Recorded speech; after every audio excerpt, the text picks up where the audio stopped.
if you'd have just put $2,000 into the S&P 500 when a baby was born 65 years ago, that person would now have $1 million in their retirement account, right? And they would have done absolutely nothing to their portfolio for 65 years. Welcome to a new episode of The Blunt Dollar. Today, we're joined by Stephen White, a marketing and strategy leader who spent nearly 2 decades shaping how the investment industry connects with clients and interprets markets. Stephen's career spans big names like BlackRock and most recently, Markets Recon. For as long as I've been working in the industry, there has been the active v passive debate. Active managers underperform.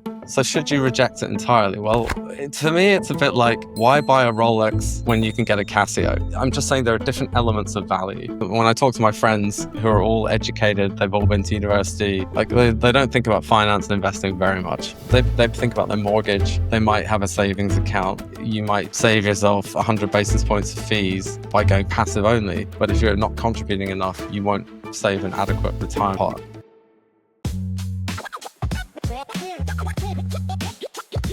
This is The Blunt Dollar with Ignacio Ramirez.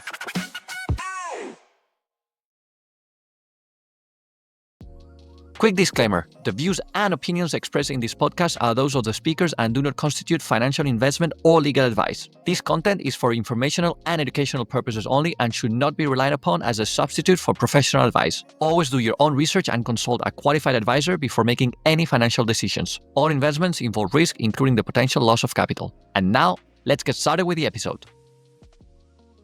Hello everyone and welcome to a new episode of The Blunt Dollar. Today, we're joined by Stephen White, a marketing and strategy leader who spent nearly 2 decades shaping how the investment industry connects with clients and interprets markets. Stephen's career spans big names like BlackRock, where he led award-winning campaigns and helped launch multi-billion-dollar strategies, to driving fintech innovation at firms like eVestment and most recently Markets Recon, where he's calling a platform that helps investors navigate the flood of market insights. Beyond the campaigns and metrics, Stephen's candid about the lessons learned from the power of branding finance to the tension between visibility and competence in career growth. In this conversation, we'll dive into his unique takes on active management as a path to self-actualization, the rich people problems the industry often serves, and what it takes to truly democratize investing. Stephen, I'm super excited to have you on the show. Welcome to The Blunt Dollar. Thank you for having me. It's amazing to be here. So I always like to start my conversations asking my guests in their own words, what is it that they're doing? And I guess the question for you is, what are you doing at Markets Recon? What am I doing in life? So today I am an entrepreneur. I'm co-founder of an investment research and insights tech platform called Markets Recon. And we aggregate investment research and insights from around the world, from the fund managers around the world, and we centralize it and index it for asset allocators like chief investment officers, financial advisors, investment consultants, and other kind of asset allocators. And, as you rightly put, I've been in the industry for, almost 20 years, working in a range of roles across initially public relations, then moving into marketing. And obviously now I wear many hats in a very sort of client-focused role, but also wearing a research hat, aggregating those insights for our clients. By the way, congratulations, because you just turned 1 with Markets Recon, right? Yeah, that's right. It's we had a notable date yesterday. It was our 1-year anniversary of being in market, and it's been a wild ride. It's been a real ride. We are have users in 35 countries, 500 plus users, and some of the biggest pension funds and some of the biggest asset managers and investment consulting firms in the world. So we're making good progress. It ain't easy, but it's a lot of fun and it's very fulfilling. Amazing. Well, you do have a user, at least here in Switzerland. Congratulations. If you haven't checked Market Recons, please do go and have a look. It's super handy. I really like all the, basically the summaries where you put together all the views of all the different asset managers and counterparties, and basically it allows you at a glimpse, like, to figure out where the market is positioned in which part, in which asset class, and what are the views. And it's a great way to to digest the super big amount of publications that are out there. So well done, and I'm That's right. excited to see what's next for you guys. We're excited to show you. Yeah. So let's start. Let's start by taking a step back, because I think Yeah. what is interesting about your profile is that you have a pretty unconventional journey. You did PR and corporate communications at BlackRock. You've also been running marketing teams at fintechs, and now you are basically in charge of a startup. So if you look back, what would you say were the big pivot points that shaped your career? Yeah. Yeah, it's funny. I was listening to a podcast from last week with Elsa Razborjek, talking about non-linear career journeys and the value of that. And I've definitely had not necessarily a non-linear one. It's been somewhat linear, but there have been definite strong pivot points. And in terms of the critical moments, there's many really. It's interesting. I read Steve Jobs' biography by Walter Isaacson a few years ago, and Yeah. there's many incredible insights from that book. But one of them was that Steve Jobs went to university famously, and he dropped out. But one of the classes that he took was in calligraphy, right? So the kind of the art of writing and communication and science. And that class, the knowledge he gained in that class at 20 years old, influenced how he thought about calligraphy and fonts with the Mac. And Mhm. it's weird. I still think back to times when I studied English language and literature at university, which sounds like you're just doing reading, but actually it's a degree in critical thinking and perception and understanding meaning, and the communication of meaning. And so, you know, when I think about what I'm doing today about gathering insights for people and kind of making it understandable, and communicating that meaning. I really think back to when I was a student in Manchester, the same city where Stephen Bartlett went to university, just up the road from, he went to the university up the road from where I was, and so you have these early experiences that kind of shape who you are today. And my first love was actually music journalism. So Oh wow. I would go to concerts. I would get albums to review. I would interview, similar to what you're doing right now. I would interview bands and acts, and I'd have deadlines. Right, I'd have to go out to see a boy band till 11 o'clock at night, and then go home and file my copy by one p.m. So that was an early experience that kind of shaped who I am today. And then I guess fast forward the sort of, I guess, the 10 years after my career, I worked in public relations and very quickly moved into financial public relations. So, you know, doing the kind of typical things you'd expect, right? Writing press releases, handling fund manager interviews. And it was actually at BlackRock, the first time I worked at BlackRock, where I worked with probably about, it was at least 180 fund managers while I was there, right? Talking to Bloomberg and Reuters and the Financial Times and the Economist and Market Watch, right? And what were those fund managers doing? They were trying to communicate their views on the markets, and they were trying to differentiate themselves and position themselves as the experts on that particular asset class or theme. And I Mhm. worked with many amazing, I mean, real incredible talents. I even worked with Larry Fink on a couple of projects. I wrote part of his speech for a pensions conference, the Sweet. PLSA conference, and had to escort him around. But again, it was like I was kind of soaking in that experience of watching these industry leaders talk knowledgeably about the issues of the markets of the day. Right. And so Mhm. that just totally shaped how I saw the world, and the positive impact that that had. Uh, and then move forward another 5, 7 years, uh, I transitioned into marketing, and I went to work for eVestment, which was a really kind of pivotal, transformational experience for me, because it was my first job in marketing from PR. So I had this kind of much broader remit. Mhm. And eVestment was, I mean, the advent of investment databases really was one of the great innovations in our industry, right? There's many amazing companies that you think about. Bloomberg, you probably use Bloomberg every Yeah. day of your job, right? Like, there was Bloomberg that was started, 25 to 30 years ago, Morningstar. would it be about the same time frame? eVestment was 25 years ago. And these companies centralized the data on the internet, right? They distributed data digitally. And I got the sort of privilege of working at eVestment about 20 years into its journey. And I'd worked directly with the founders. And I remember my first meeting with them in Atlanta, Georgia. And I said, like, how did it all begin? And they told me about their journey uh, working for Watson Wyatt, which is now WTW, right? Willis Towers Watson. But they were analysts working for Watson Wyatt, and they were faxing uh, investment data requests. So they wanted fund returns, investment ratios, Sharpe ratios, Sortino ratios, technical kind of fund data.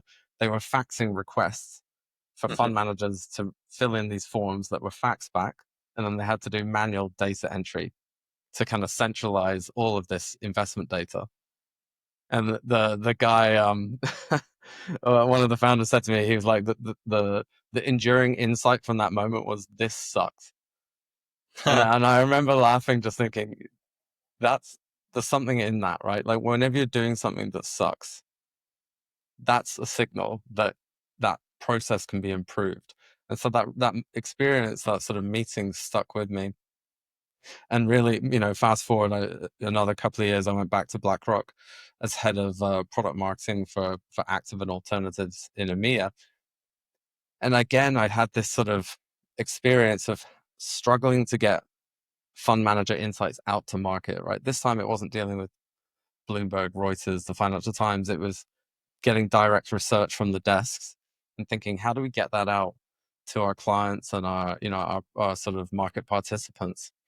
And it was a challenge, and it made me think, if BlackRock's struggling with this, every firm is struggling with this problem.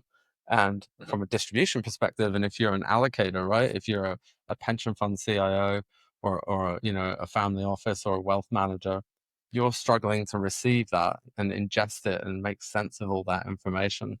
And so it just struck me. It was like, this sucks. Like, this process that we're doing and that every firm in the industry is doing isn't working. Like, it's kind of working, but it's really not optimized. And so that when we started setting up Markets Recon, we had a very clear sense of purpose. Like, this is our mission, right? We want to create an amazing research experience for allocators and a highly efficient distribution channel for fund managers to essentially create a marketplace for investment research and insights. So you can see there's maybe 3 or 4 really pivotal moments or pivotal experiences on that journey. But it's like mosaic theory, right? It's like you put it all together. Like, individually, those experiences don't necessarily add up to much or don't mean a lot on their own. But when you put them together, the combination becomes very powerful and gives you a really strong sense of mission and purpose. 100%. So, several questions on the back of all of that. First of all, you started in Manchester. You said, are you a United or a City fan? It's Or funny. none? Well, no, I lived really close to Main Road. I guess I'm wearing Manchester City colours today. I lived close to Main Road, which is Manchester City's old ground, and it was rough. It was an awesome experience because it's the kind of place where I lived in. It just on the edge of Moss Side, and Moss Side was like one of the really kind of edgy neighborhoods in Manchester at the time. And it was the kind of place where, like, my mum and dad would come up and visit, and they'd park the car outside my house, outside the student house I was living in, and there'd be kids on the streets. We called them scallies. Okay, like that's a local term, and they'd sort of they'd look at the car and they'd be like, "Yeah, all right, you want me to watch your car for £1?" And it was like, I said, you got to pay that kid £1, otherwise he's gonna like steal your car. So there was this kind of like embedded like contract between people who were visiting from outside and the local community. And so I lived in the neighborhood of Manchester City, but I was a Manchester United fan. And yeah, I didn't shout that very loudly in that neighborhood. Tough days, tough Yeah, days. yeah, But it's cool that you studied English literature. Who would have thought that yeah.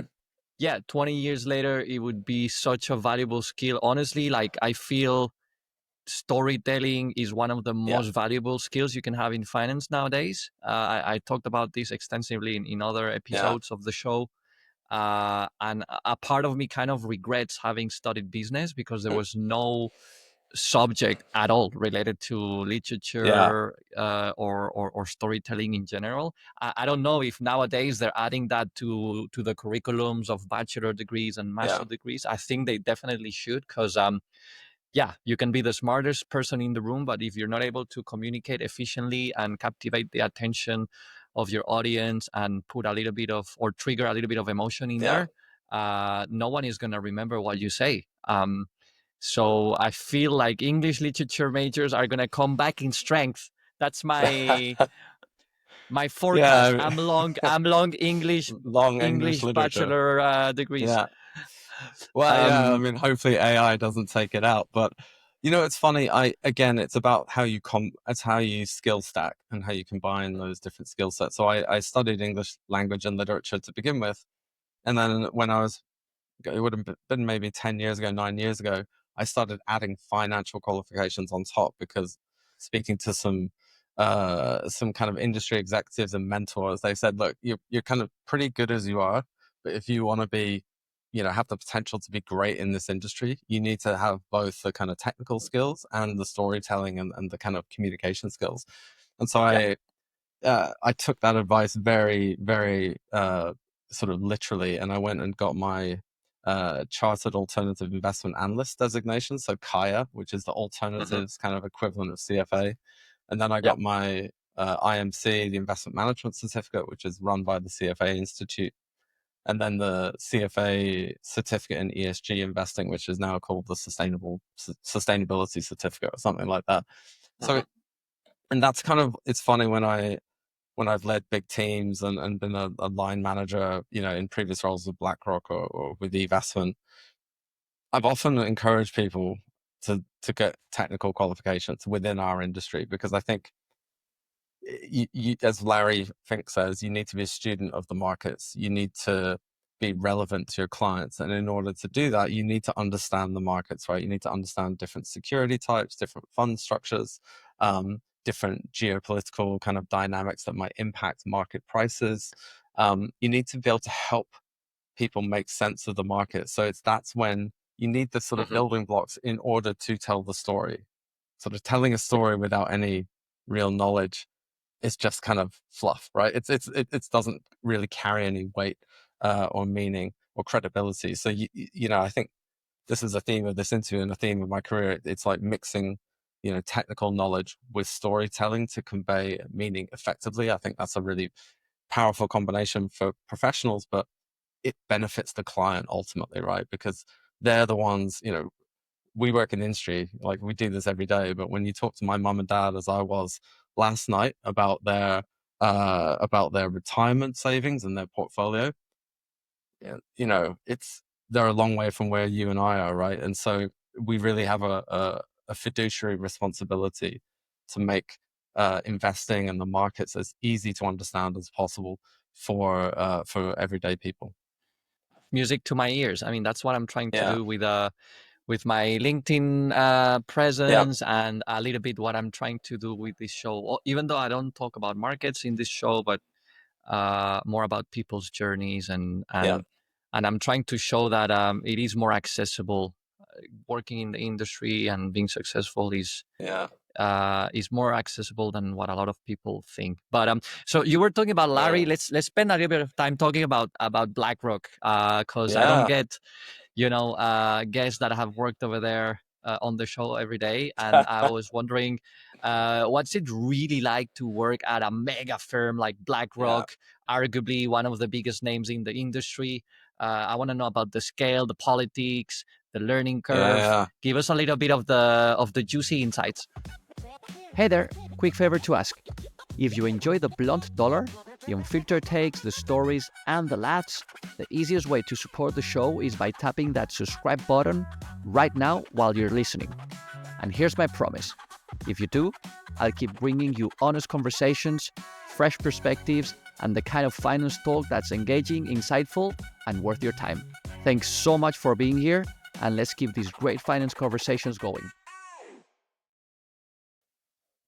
All right, take a big gulp of water before I answer this question. I mean, man, I honestly, I loved it both times I worked there. It is, if you're passionate about markets and you have an international, multicultural mindset and, kind of frame of reference, and you want to, you want to work with purpose and mission every day, right? To go out and solve clients' problems. I can't think of a better firm to be at, to be totally honest with you, right? Like it's just so cool to go in and you go into the lift and you hear different languages and people are talking about, uh, you know, we're seeing this big pension fund later, or we're seeing a big official institution, or we're going to see a big private bank, or, so there's this constant currency of fascinating client conversations and market conversations. And so that everyday experience of like working with really smart people, who, you know 99.9% are sort of focused on the mission and fiduciaries in their mindset. I mean, it's really a cool thing, right? And I'm sure you experience similar things at Pictet, right, which is another international firm. What else can I tell you? I think BlackRock is, I mean, what an absolute mega firm in terms of strategy and product development. I don't think people will appreciate just how effective it is, at predicting what the next trends will be 5 to 10 years out. And so, to give you an example, I mean, right, the big example would be buying iShares, uh, which would have been 2009, right? So, iShares is the biggest ETF brand in the world. Vanguard is obviously extremely close second. Vanguard's bigger in the US. What an amazing piece of foresight to go out and buy iShares, or Barclays Global Investors as it was in 2009, and that I think they got it at a good price in hindsight. Yeah. But BlackRock does that all the time, right? There, if when you sort of work, I used to sit 2 desks away from the corporate strategy team, and when I was in corporate comms, and you'd hear kind of like things that they were working on and looking at, and if you look at the last 12 months alone, right, they've bought HPS, the private credit firm. They've bought GIP, which is Global Infrastructure Partners. They've bought Preqin, right, the private markets data. So you can see, I mean, it's kind of plain to see private markets is the big play, right? 15 years Mhm. ago, it was ETFs. Uh, Now it's private markets, and then running through it all is information technology and data, right? So Aladdin, which is their big kind of risk management system, and it's sort of known internally as like this kind of central nervous system of BlackRock, and it's something BlackRock uses, and obviously licenses out to other firms. So, and Larry talks about this right now. It's like those are the three big plays, and then their campaign recently. Again, you can sort of read it when you've worked there, and then you see what they're doing publicly. You can sort of read it a bit differently. But their big campaign now is market participation. So their tagline is "The markets are for everyone. The market is Mhm. yours." And the advert is a bunch of everyday investors going into the New York Stock Exchange, I think, or a building that looks like. So they're trying to increase the number of people investing. And I think I posted on LinkedIn about this, and I think you responded, but like it just seems Yeah. like a win-win, right? Like it's true, right? Market participation is much higher in the US compared to the UK, compared to Europe, compared to Asia, right? And look at the wealth creation in the US over the last, I mean, since the financial crisis, right? 2008. So you're looking at sort of 17 years where, yeah, GDP per capita has risen really strongly. Market growth of the S&P 500 has risen really strongly relative to Mhm. other regions. And I think you have to attribute some of that to market participation and investing culture, right? The more you invest, all else being equal, you should get more of a return. And I think that's one of the smartest things that BlackRock does. And then, what is it? You asked me about the politics. I mean, look, it's a big firm, uh, 22,000 people. I think it's it's unbelievably rewarding, but it can be hard. It can be hard. Uh, I was there for 6 years. I was laid off the second time, so I was restructured out, and that was incredibly tough, right? To work. I was there 2.5 years the second time, and I thought I was doing a good job. And if I looked at the market share, I was responsible for active and alternatives product marketing. The market share of that business went up 14% in the 2.5 years I was there. So we were growing as a business, but it Okay. wasn't the focus of ETFs technology, and the private markets kind of had its own sort of I guess marketing function. And they just literally, like, I look at the team now, I still talk to some members on that team, and they got rid of my job and my boss's job, and this can happen. And this is one of the tough things about our industry is, it's not a job for life, right? Like if you work in the NHS or you work in government, or a teacher, you've probably got more job security. But occasionally, you can lose your job in this industry, and it's obviously tough when it happens. But weirdly, I posted on LinkedIn when it happened, and I said, when life gives you lemons, make lemonade. And it really got me thinking. And it took me a few months, but it got me thinking, what am I actually good at? What am I going to do now? How can I take this mix of skills and redeploy it somewhere productively? And it also challenged me to think, can I be my own boss, right? Can I start my own business?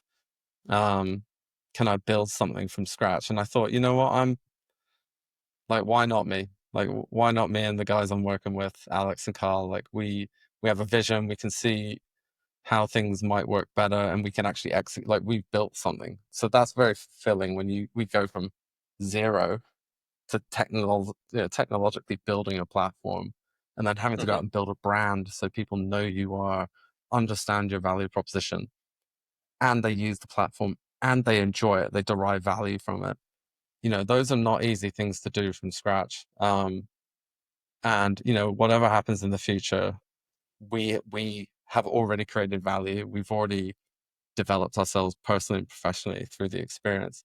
So, weirdly, getting laid off from BlackRock was the best thing that could have happened to me. And I didn't feel that at the time. It was absolutely devastating, but it was redirection rather than, rejection, I guess. Mhm. That's how I have to see it. Yeah, the way I see it is that without that experience, you wouldn't be where you are today, right? Like and you wouldn't have made Oh, Markets Recon.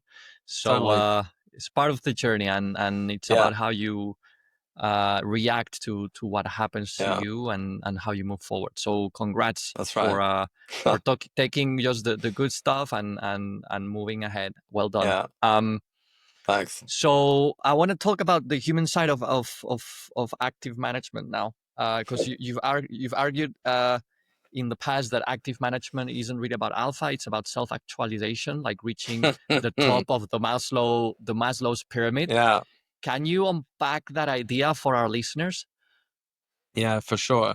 So for as long as I've been working in the industry, there has been the active v passive debate, and it's a natural dynamic that, of course, it's an easy framing that's going to get clicks, right? And I read the research from S&P, Dow Jones, the Spiver report card saying active managers underperform, and fees are going to erode your investment returns over time. And the whole argument just centers around excess returns and alpha and fees, and kind of basically Mm. saying, okay, active managers in aggregate don't beat the benchmark. Okay, maybe the data does say that. Like, and I can see the average manager in certain sectors, certain kind of segments, clearly over time don't beat the benchmark. At Should you least not on a reject? consistent basis, right? Like there's Yeah, a lot of research around that. yeah. So should you reject it entirely? Well, to me, it's a bit like, why buy a Rolex when you can get a Casio, right? Why do people buy complex, expensive things, right? There's something else going on there, right? You don't need to buy a Lamborghini when you can buy a Honda Civic, right? And so I'm Mm. not saying all active management is grossly overcomplicated and, and I'm just saying there are different elements of value. Okay. And so to someone like my mum and dad, having an active manager, having a human being portfolio manager gives them a sense of security. There's safety in that. Okay. If if you're an active manager and you're manufacturing a product, right, you have Mm-hmm. more discretion. You're able to exercise your judgment and your discretion more.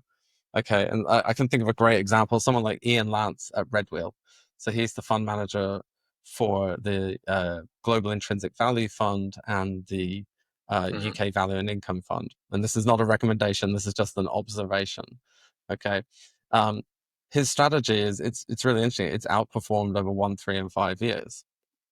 But the logic would say, well, that can't happen, right? The average manager is going to underperform. But there are many, many examples where fund managers can and do outperform. But what's interesting about that is there's something else going on in that strategy. The experience for the fund, for the investor, is enriched by understanding the fund manager's views.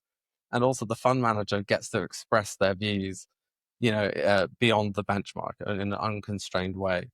And so there's two things going on there. It's simply more enriching and satisfying to run an active fund, and even Yeah. like even Warren Buffett, Charlie Munger said, right, like if you're a professional investor, it makes no sense to do benchmark investing. Like for Mm. 90% of the people, yes, an S&P 500 Vanguard, ETF or whatever, whatever he said back in the day. Yeah, for a lot of people that have no interest in learning more about investing, simplicity is the most effective thing that they could do. But for people who do want to learn more, who do want, I mean, I could ask you, why are you a fixed income advisor? Like, there's something intrinsic about the job that you enjoy. You think you can do better than, a passive ETF probably in your particular area of the work. So, I just think there's other elements of value um, that you get manufacturing an active product and consuming an active product. And that's not to say, I mean, in my portfolio, I have passive and active because I Mm-hmm. think it makes a lot of sense. And so, I hope the industry learns that lesson that it's not just about returns, it's about something more. It's about safety, it's about security, it's about self-actualization, becoming the best investor you can be. And, and the natural extension of that would be private markets. Like, if passive is the answer to everything, you would never go into a niche private market strategy. But if we didn't have private markets, we wouldn't have mega cap tech today, right? All of those tech companies relied on venture capital funding initially. So like, Yeah. where did that funding come from? You needed to have those market participants that fund early stage companies with high growth potential, and you need capital. You need investors who are willing to back those companies. So it takes different strokes for different folks. It takes a lot of diversity to make a market, and I think we're richer for it, right? Like I think a really diverse, sort of multi-factor market is a wonderful thing. And I love passive, I love active, I love private markets. I think it's great, but of course there are risks with all of those different implementations, and I just wish some of the commentary wasn't so black and white all the time. Mm. And Yeah. I was sorry. Please go ahead. no, that's it, please. I was gonna say, like, to me, it's precisely not black or white. I see value in arguments in both camps, but Yeah, one thing's for sure: it's impossible to beat the market on a consistent basis. There's been plenty of research and papers written on that, and yeah, I think that's undeniable. Now, I do think that some managers focusing on specific strategies can beat the market for a period of time. Hmm. because they understand better than the rest what is going on in that part of the market, and even being subject to, let's say, the behavioral aspect of markets and being subject to biases and things like that, they can Yeah, still generate an amount of return net of fees that justifies the whole value proposition. So yeah, again, I see value in both camps, and I think there's place for everyone. I think also it's yeah. interesting now because I feel passive is becoming more active, and active is Well, becoming more passive. well, well, this is the thing, right? Like when you say passive and active, you're assuming the same market, right? But actually, asset allocation is an active decision, right? Do you go US equities or European equities? Do you go Mhm, gold or copper? Do you go, high yield or investment grade?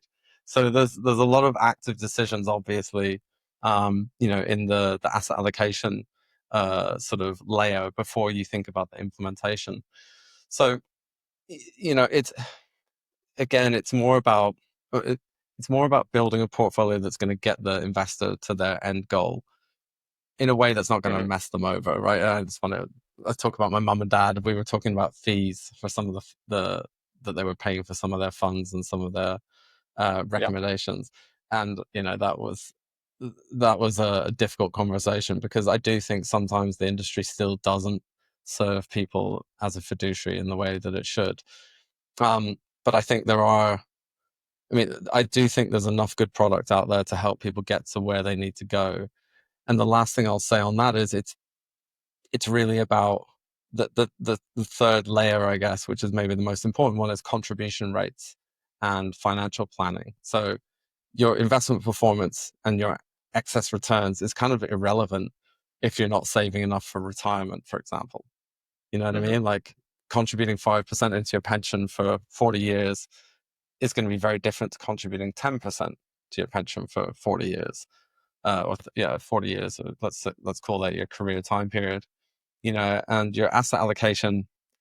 All right, like you might save yourself 100 basis points of fees by going passive only, but if you're not contributing enough, you won't save an adequate retirement pot. And I know you were talking to David Blanchett from PGIM about that yeah. a few weeks ago, right? Hey, you've Had me been listening model to the some journey. episodes.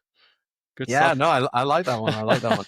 So, I find it fascinating. We get so caught up in these logical debates, and actually, like, the thing that matters the most is the human, the outcome, the journey, and there's many ways of getting it done. And I think as long as you don't kind of mess people over, as if you give them good products that may or may not outperform, but give them other elements of value, I think you can say that you've done right by Mhm. the end client. So I have a touchy question now. You're talking about your Yeah, parents and fiduciary duty, a yeah, complicated one.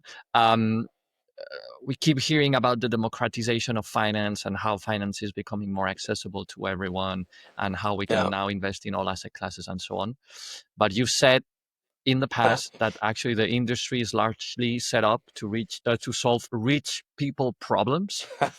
Um, why do you think asset management has stayed so focused on the top of the pyramid?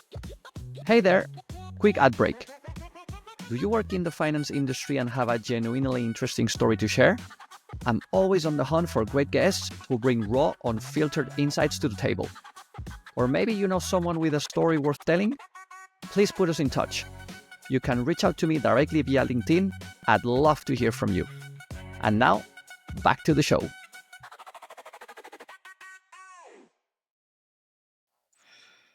It makes commercial sense. I mean, it's like in any industry. You're going to get paid more for solving rich people problems, and that's I'm trying to think who I've quoted that from, but it makes sense, right? From a commercial standpoint, you're going to get paid more by solving problems for family offices and big institutions.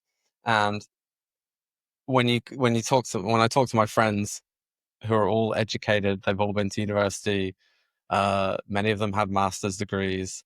They work in television. They work in the NHS. They're teachers. They work in media planning and buying. They they don't think about their portfolio very much at all. Like they don't think about finance and investing very much. They think about their mortgage. They might have a savings account. Most of them don't have ISAs, which is a tax wrapper, a tax investing wrapper in the UK. So the average person really isn't thinking about what you and I think about on a daily basis. And if you look at things like robo-advisor, kind of growth rates and uh, defined contribution pension pots in the UK would be another example. Like the average person simply isn't saving enough for their retirement or for their major kind of life moments. And I find that it's one of the missions that I am on in my career, and I want to focus on more later in my career. I want to help solve that problem, and I haven't figured out how yet. I actually think the answer might be to do with what you're doing, right? Like with having big finance podcasts that are accessible, having big YouTube channels, having big social media presence. Like who's the Mr. Beast of finance and investing, right? Like why that person doesn't exist really. I mean, there's some people. There's actually some good influencers in both the US and the UK, but someone like Graham Stephan would be an example of. He's got maybe 4 million followers, I think, or something like that. Last time I checked, right? But that's not the Mr. Beast 400 million. So it's kind of like, how do we make finance investing really, really, uh, really, really popular to talk about and something to enjoy, something to like derive a lot of like social value and meaning from. So it's not just a boring topic. Um, so that's what I'd love to see. And ultimately it's about creating good outcomes for people like that. It bothers me when I look at defined benefit pension funding ratios, right? So like defined benefit pensions in the UK are probably overfunded by again, I'd have to look at the most recent data, but it's something like 14% overfunded when I last looked at it. And defined contribution pensions, so which are obviously pensions that people save into themselves personally, they bear all of the risk. They're, I think, funded to maybe 56% or something like that. So there's a huge inequality between these different pension systems that one generation has enjoyed and another generation is now having to deal with a different system, which is leading to worse outcomes, frankly. So that's why I say, you've got this commercial tension driving firms towards, okay, let's focus on the money, right? Follow the money, which makes sense. But the negative externalities of that, uh, you know, also have a harm potentially. I'm not putting it all on the industry, but I'm just saying, like, focusing on this problem over here is also choosing not to solve this problem over here. And it's not just firms, it's politics, it's culture, it's business, it's not just the investment industry, but it's your employer, right? People not talking to you. And last thing I'll say on this is a fund manager I worked with at Red Wheel told me this incredible stat, which was if you'd have just put $2,000 into the S&P 500 when a baby was born 65 years ago, that person would now have $1 million in their retirement account, right? And they would have done absolutely nothing to their portfolio for 65 years.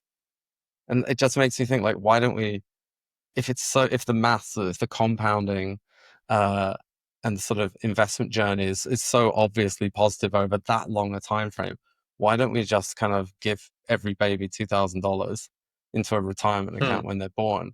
And that just helps solve one of those problems later in life, because those underfunded, those underfunded members of society are going to be causing, they're going to be costing the state in benefits, in care, things like that, right? So those that inaction, the opportunity cost of that is borne later on in life by society in terms of taxes, and also in in uh, sort of discomfort in retirement, right? And I see my mom and dad are in retirement age. Thankfully, they're okay. But you see people.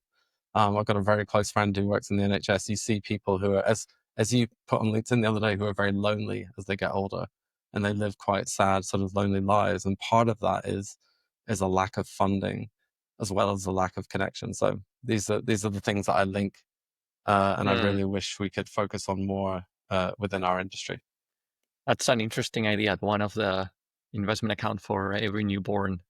Yeah, I think it's definitely worth exploring. We have a couple minutes left, so I have yeah, to choose very carefully my questions. sure, One I want to ask you about is the future of marketing in finance. yeah. Um, you've seen many things from your years in the industry. Now, obviously, you were talking about influencers, which are starting to gain traction in social media. You've also said in the past that social media is media. Um, where do you think marketing in asset management is heading? I think it's absolutely being revolutionized at the moment, and uh, it's fun. The whole finfluencer debate amuses me greatly because finfluencers have been around for decades. Okay, like the biggest influencer is hiding in plain sight. It's Warren Buffett. It's simply the channel that's changed. So, look at, if you go on YouTube now, the most popular person is Warren Buffett. There's clips of him from his CNBC and Bloomberg TV appearances and his Omaha, kind of Omaha conference appearances. Right? There's just limitless clips, and then people who are commentators, who are passionate enthusiasts about markets, they'll include a Warren Buffett clip, and that finfluencer kind of approach is just right there for all to see. When I was working in corporate communications, we were, the fund managers were finfluencers, but they were just talking to journalists, and the journalists would kind of write the story and relay, this is what Rick Reeder thinks about the Fed and treasuries and yields. Um, so I think, market participants, yourself, myself, fund managers, they're still trying to connect with their clients and communicate meaning and value to their clients, right? But now we have this amazing thing called social media where you can do that immediately, right? If you want to go a post on LinkedIn, you can do that right now, and you could potentially be seen by, tens of thousands, hundreds of thousands, or millions of people in a very short space of time, which is an amazing thing. And Wei Lee at BlackRock, who's the chief investment strategist for the BlackRock Investment Institute. She's someone I worked with. She's an amazing example of this, right? She posted, I posted a clip of a podcast appearance she did a year ago. She was on the S&P Global podcast. I can't remember the name Yeah, of the podcast, but it's and it was a little, fixed income in 15 or yeah, something like that. No, that one, right? now So they at the changed name, time, but yeah, yeah. So at the time, she had 50,000 followers, and she said she was doing all these. She would be doing client calls, quarterly client calls, and after every call, she'd pick up 500 followers on LinkedIn. And she thought, this is a really good way of communicating with my clients. And so I don't need to wait 3 months for the next client call. I can just post on LinkedIn tomorrow. If something changes in the markets and we've got an interesting piece of research or a good perspective, we can get that out to market straight away. Okay, and people can respond, and they can comment on the post, so that it can start a conversation and start to build a bit of a sense of community around that person. And this hmm is the influencer kind of sort of uh, way.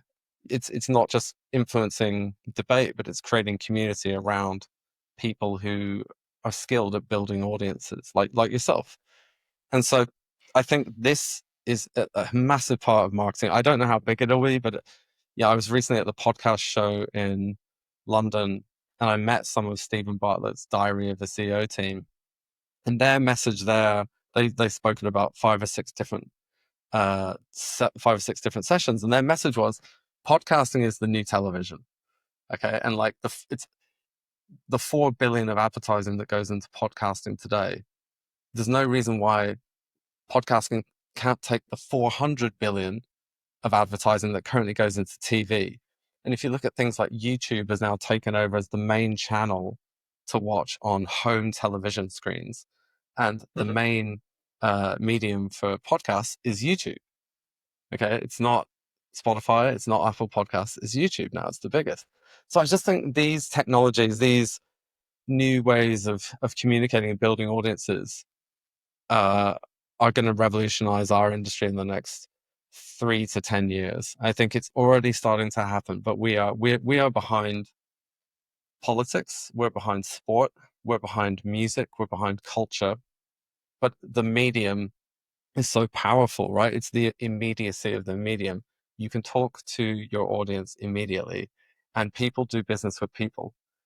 The easiest way to explain that is if I do a post for Markets Recon through the Markets Recon account, and I post the exact same thing through my own personal account, my personal account will get 10 to 20x impressions and engagements than the corporate post. And I found Yeah. that with BlackRock, I found that with Red Wheel, right? Like corporate brand assets on social media, it's an advertising game, right? If you want to push something out through a corporate account, you're basically gonna have to pay LinkedIn or Google for the privilege. And what's interesting is the four big technology platforms now account for 50% of all advertising spend, which is kind of Wow. incredible to think about, right? So, but for influencers, for humans like yourself, myself, we still have the ability to put something out that people connect with, and the algorithm can get behind it, right? And then you can see, really tremendous sort of engagement and reach. And I think that's a wonderful thing. I really hope that the platforms like LinkedIn don't kill that. I know, kind of impressions and engagement has been down this year. I Mhm. recently I saw a big spike in the last 2 weeks for whatever reason. I don't know why, but so I hope that that continues because I think that's an amazing thing about social media. The quality content can win out. Is your pictures drinking beer that made the difference? Yeah. Yeah. Well, that was um, my most successful post of all time. So clearly, all my followers are alcoholics or something. So, or they think I am, and it's like a spectator oh sport. gosh, So I need to do a picture drinking a beer also yeah, yeah, yeah, to see if it works. Last question in a yeah, couple of lines because we're running out of time. But yeah. I wanted to ask you. I always like to close my interviews asking for a piece of advice for the next generation. What would you tell someone in their 20s or early 30s who Oh, wants to build a meaningful, durable career in finance? a meaningful, durable career in finance. Oh gosh, Like yours, there's so many Stephen. things. Like well, no, I mean, to a degree, I've had a very meaningful, durable career. Right? I'm still here. I'm passionate about it. I think it starts with being passionate about the markets. You have to enjoy the subject matter because you have a responsibility. And so that I'd say, an interest in the subject matter. So like doing a CFA or a KIA or an IMC. I personally think those are table stakes. If you're going to be in this industry for a long time, I think you need to understand the technical aspects of the industry. So that's one pillar. The second pillar Mhm. is absolutely relationships and building networks and building influence so that you can effectively drive projects forward and drive performance, whatever that means. It could be in product strategy, it could be in investment performance, it could be in HR, it could be in trading and execution, it could be in marketing. Like you have to drive the business forward so that it's effectively serving its clients, right? The other thing is, I think you need to have high moral integrity and a sense of doing the right thing. I've worked with in all my career, I can think of maybe 7 people that really worried me about their integrity and they just didn't care about clients, right? It was just no awareness of like why they were doing what they were doing. And I think Mhm. we're dealing with people's retirement savings and we're dealing with people's livelihoods.